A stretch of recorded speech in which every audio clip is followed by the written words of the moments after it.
ఏంటి కాజానా ఫ్రెష్ గా ఉంది?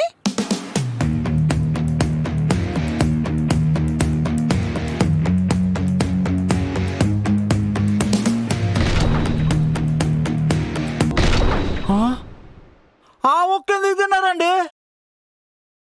ఏ ఎలకల మంది ఏమన్నా కలిపారా? ఎలకల మందు కలిపిన ముక్క తిన్నా ప్రాబ్లం లేదండి. మరి సమానత్వ ముక్క తిన్నారు. ఆహా, పోన్లేండి, ఎలాగో ఆవిడ తినేశారు కదా, కడుపులో కూడా వెళ్ళిపోయింది కదా, ఇంకేం చెయ్యలేం కదా, వదిలేయండి. అలా ఎలా కుదురుతుంది? కడుపులోకి వెళ్ళింది సమానత్వం పోగొట్టుకుంటావా? అలా కుదరదు. మరి ఇప్పుడు ఏం చేయలేం కదండి. ఎందుకు చేయలేవు? నీ మొక్క తినేసింది కదా, నా ఒక్కటి తినేస్తే సమానత్వం అయిపోద్ది. ఇందా తినండి. అన్ని దగ్గర అలా పరిగెట్టి వెళ్ళిపోతే సమానత్వం ఉండదండి. తినండి. ఏమండి?